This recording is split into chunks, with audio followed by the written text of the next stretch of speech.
ധർമ്മസ്ഥലയിൽ മലയാളി പെൺകുട്ടിയുടെ മൃതദേഹം മറവ് ചെയ്തിട്ടുള്ളതായി മുൻ ശുചീകരണ തൊഴിലാളി കന്നഡ മാധ്യമങ്ങൾക്ക് നൽകിയ അഭിമുഖത്തിലാണ് ഈ സുപ്രധാന വെളിപ്പെടുത്തൽ. ആ സ്ഥലത്ത് ചെന്നപ്പോൾ അവിടെയാകെ പാറകൾ കൊണ്ട് നിറഞ്ഞിരുന്നു.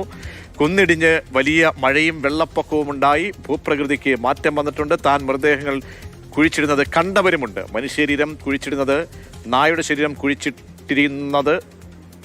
കുഴിച്ചിട്ടിരിക്കുന്നതിന് സമാനമായി ആണ് എന്നും വെളിപ്പെടുത്തൽ വരികയാണ്.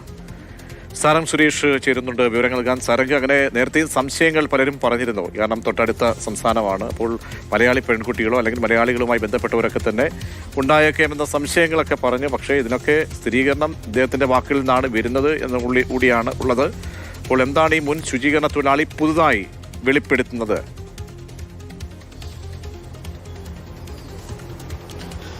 രതീഷ്, ധർമ്മസ്ഥലയിലേക്ക് ധാരാളമായി വടക്കൻ കേരളത്തിൽ നിന്ന് തീർത്ഥാടകർ പോകുന്ന കാര്യം പലപ്പോഴായി നമ്മൾ പ്രേക്ഷകരിലേക്ക് എത്തിച്ചതാണ്.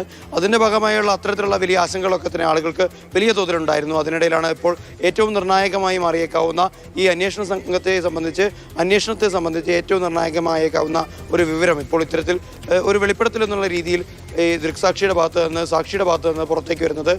ഇത്തരത്തിൽ അവിടെ നിന്ന് ജീവൻ നഷ്ടപ്പെട്ടതിൽ മലയാളി പെൺകുട്ടികൾ കൂടിയുണ്ട് എന്നുള്ള കാര്യത്തിൽ ഇപ്പോൾ ഒരു വ്യക്തത വരികയാണ്.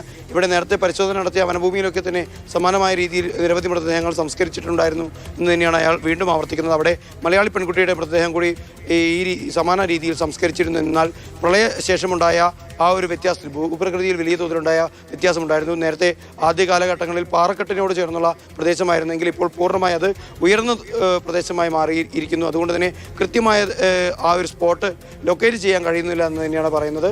അതോടൊപ്പം തന്നെ ഇപ്പോൾ അന്വേഷണ സംഘത്തെ സംബന്ധിച്ച് വലിയ തോതിലുള്ള ആശയക്കുഴപ്പങ്ങളും മറ്റ് പ്രശ്നങ്ങളിലേക്കൊക്കെ തന്നെ കടക്കുകയാണ്. എന്നാൽ അത്തരത്തിലുള്ള യാതൊരു ആശയക്കുഴപ്പത്തിൻ്റെയും ആവശ്യമില്ല. കൂടുതൽ തെളിവുകൾ ഈ വനഭൂമി വിവരങ്ങൾ നൽകിയത്. ശുചീകരണ തൊഴിലാളിയുടെ പുതിയ വെളിപ്പെടുത്തൽ കൂടി വരുമ്പോൾ മലയാളി പെൺകുട്ടിയെയും താൻ കുഴിച്ചിട്ടു എന്നുകൂടി അദ്ദേഹം പറയുകയാണ്.